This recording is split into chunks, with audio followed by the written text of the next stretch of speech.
After 10 days of continuous shelling of Ukraine by occupiers, the humanitarian corridors from the cities of Mariupol and Volnovakha have finally been agreed on. These cities have suffered devastating hits from the enemy since the beginning of the war. Ceasefire must go into effect during the evacuation of people and delivery of humanitarian goods, emphasized the Deputy Prime Minister of Ukraine, Irina Vereshchuk. However, Ukrainian military report that Russian troops used temporary silent mode to move forward. We are now checking this information. As of 11 a.m., the shelling stopped only in Donetsk region, whilst in Zaporizhia region, where there are also humanitarian routes, fighting continues. More than 200,000 people are to be evacuated from the cities of Mariupol and Volnovakha through humanitarian corridors. Each convoy will be led by the representatives of the Red Cross. Ukrainian authorities assure that if the occupiers follow the agreements, humanitarian corridors will be created in other regions as well. We collect information from all regions: Sumy, Chernihiv, Zaporizhia. We know, we remember. Kyiv Oblast, Dnipro, Bogdanivka, Kherson. We know everything, and we are working on evacuation routes. On March the 5th, Energodar city officials were unable to access their workplaces. The occupiers blocked the administrative building. Therefore, officials are forced to work in a local pizza house, said the first deputy mayor Ivan Samoyduk.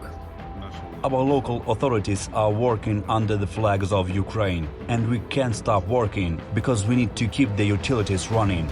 At the same time, the occupiers are spreading information that local authorities prohibit selling bread. This is fake news. Officials say there is simply nothing to sell.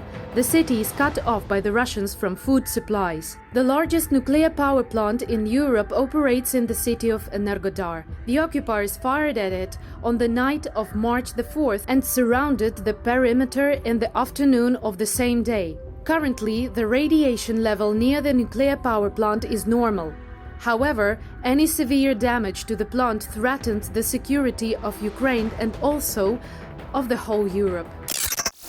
People in the occupied cities confront the occupiers unarmed. In the city of Melitopol, Zaporizhia region, locals blocked a Russian convoy. People literally lay down in front of military cars and did not run away despite gunshots.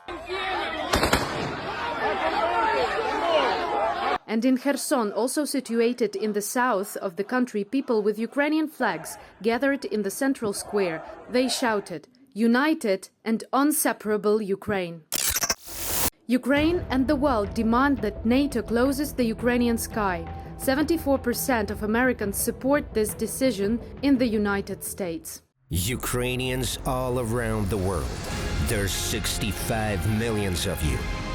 Those who became Ukrainian due to the call of spirit and conscience. There's hundreds of millions of you. Go out on all city squares around the world on the 5th and 6th of March and demand to close the sky above your motherland, because they want to take away your motherland.